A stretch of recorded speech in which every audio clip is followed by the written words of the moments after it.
Olá, estamos começando o programa Nosso Direito, que tem a proposta de discutir temas jurídicos de interesse de toda a sociedade. O programa Nosso Direito é uma produção da TV Uniar e vai ao ar no canal 21 da NET, como também na TV Educativa de São Carlos. No programa de hoje estamos recebendo a ilustre presença de uma brilhante advogada aqui da região de Araraquara, que é a doutora Sandra Galhardo Esteves. A doutora Sandra é especialista na área de direito imobiliário e nós vamos conversar com ela sobre condomínio, regras de condomínio, enfim, mudanças dessas regras, questões importantes para você, telespectador que mora em condomínio, seja apartamento ou condomínio de casa. Doutora Sandra, obrigado pela presença aqui no programa Nosso Direito. Eu começo perguntando o seguinte: como que alguém toma conhecimento das regras que existem a respeito de um determinado condomínio? Seja um prédio de apartamento, seja esses condomínios fechados que hoje estão aí sendo proliferados nas cidades de uma forma em geral, aqui no interior tem muitas, né? Uma pessoa que vai comprar uma unidade,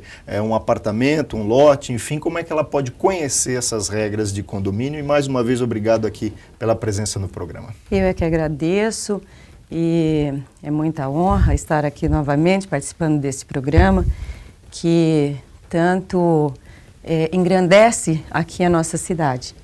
Agora, foi muito boa a sua pergunta, porque todas as pessoas que compram, não só alguma unidade em condomínio ou um loteamento fechado, mas qualquer imóvel, a primeira coisa, a primeira atitude a fazer é ir até o cartório de registro de imóveis e questionar se aquele imóvel está regularizado, existe juridicamente, se quem está vendendo realmente está ali, figura ali naquele registro como o atual proprietário, né?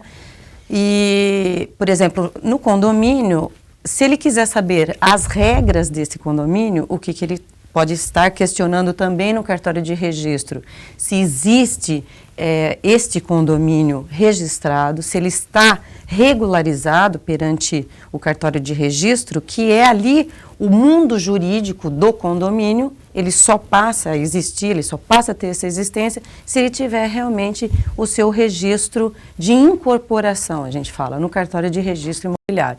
E ali também está, dentro desse registro, a sua convenção condominial, né? O que é essa convenção? Essa convenção nada mais é do que as regras desse condomínio. Então, é ali que ele pode estar questionando quais são as regras, o que prevalece, o que pode, o que não pode, nesse condomínio que ele está pretendendo adquirir essa unidade condominial. Num primeiro momento, essas regras são feitas por quem constrói o condomínio, vamos imaginar a construtora ali do prédio de apartamento, ou só depois de pronto é que os moradores que compraram se reúnem e fazem essas regras? Como é que funciona isso, doutora Sandra? Não, normalmente normalmente não, é obrigatório. O empreendedor que irá construir um empreendimento em regime de condomínio, ele está obrigado a cumprir a Lei 4.591, que é a lei do condomínio, e dentro desse elenco de documentos, existe lá o artigo 32 dessa lei,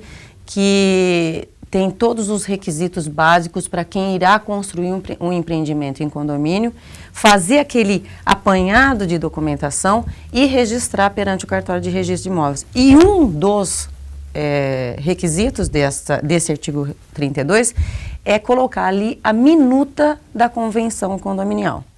Muito bem, terminou o empreendimento, ele pede o habite-se perante a prefeitura, certidão negativa de débito no INSS e averba aquela construção, quer dizer, dá o término naquele condomínio, que a gente chama de especificar e instituir em condomínio.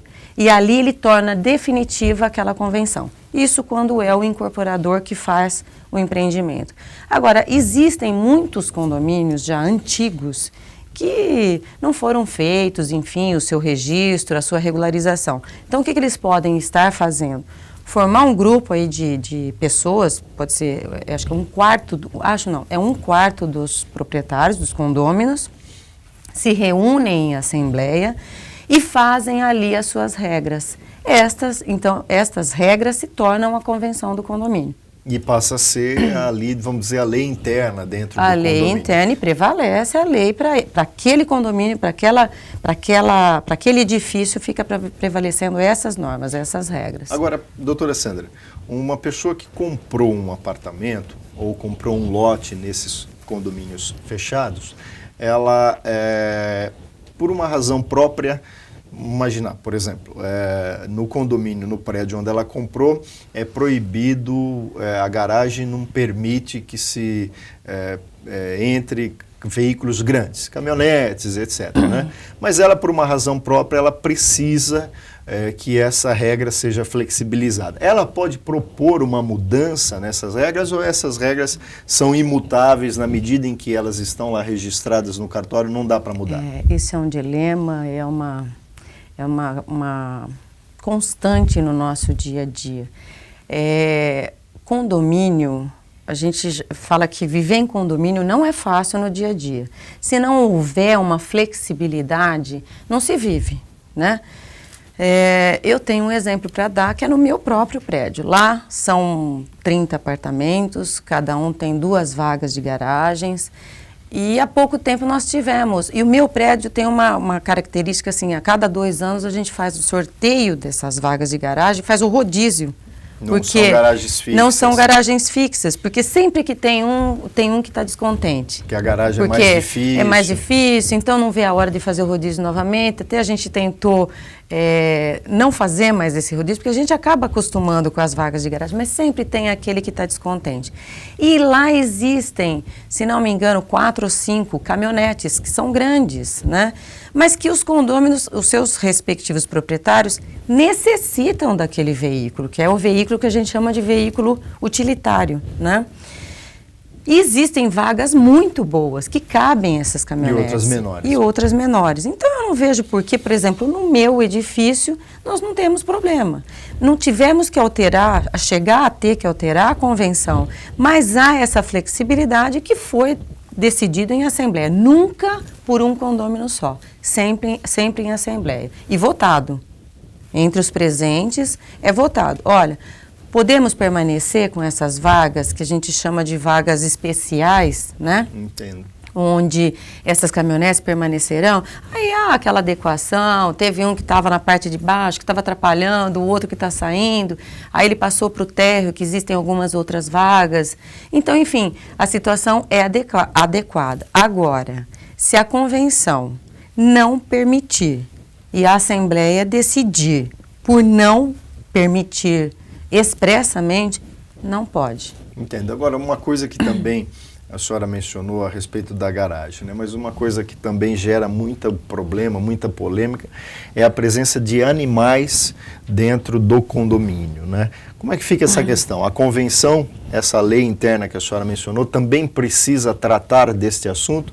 E mais, e quando não trata, como é que fica essa questão? Isso também é uma polêmica. Até alguns anos atrás, a maioria das convenções, até hoje, não permitem animais dentro dos apartamentos.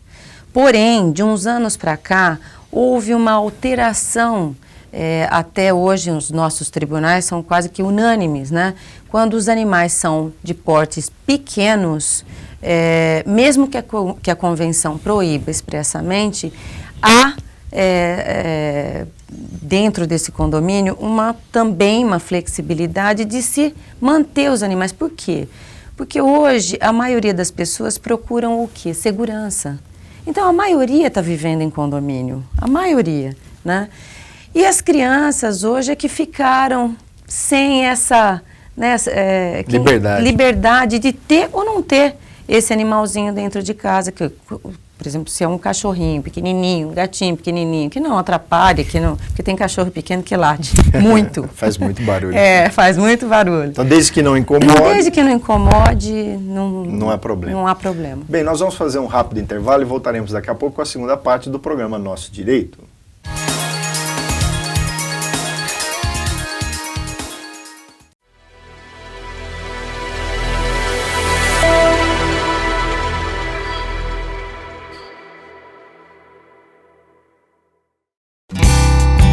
Dizem por aí que você não pode controlar o tempo, estar em 2 lugares simultaneamente, muito menos escrever o seu futuro. Quem disse que não? Na pós-graduação EAD da Uniara, você pode estudar na hora que quiser, pode estar na sua casa e na faculdade ao mesmo tempo e ser dono do seu destino. Pós-graduação e evolução, à distância de um clique. Acesse uniara.com.br.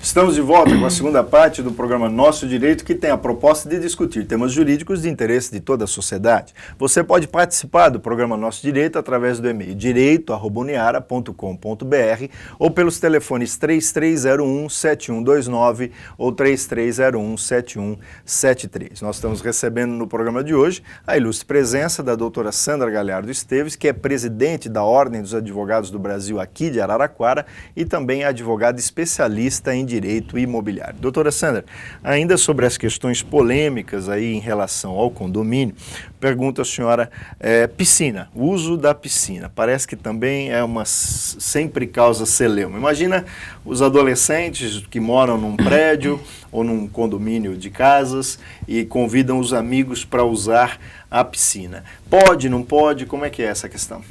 Essa também é uma questão polêmica mesmo no dia a dia de condomínio. O que tiver estabelecido na convenção e que foi decidido em assembleia não se altera com relação à piscina. Há casos, por exemplo, que se tiver uma visita naquele apartamento durante, por exemplo, uma semana, que seja mais de 4 ou 5 dias, essa visita então poderá usar a piscina, porque senão o proprietário não pode descer e usar a piscina.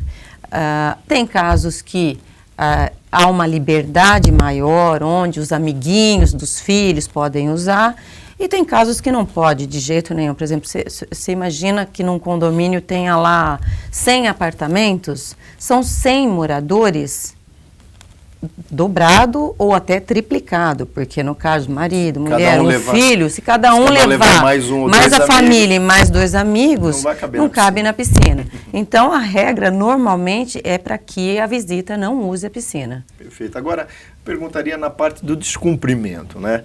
Imagine então que um morador descumpriu essas regras. Ele, enfim, teve o animal mesmo contra a convenção, usou a piscina, etc.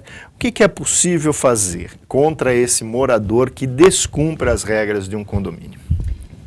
Bom, o próprio Código Civil hoje existe, na convenção já tem estabelecido lá qual é a penalidade para aquele condômino que a gente passa a chamar de condômino nocivo ao condomínio. Por quê? Aquele condômino que reiteradamente descumpre as regras do condomínio, as regras da convenção, e que está no Código Civil hoje também, ele está sujeito a uma multa que irá até ao décuplo do valor do condomínio.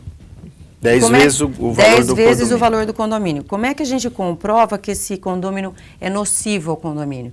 Por exemplo, ele descumpriu, ele levou uma visita para usar a piscina, um exemplo. Barulho constante. Barulho constante. O próprio síndico notifica esse condômino, né?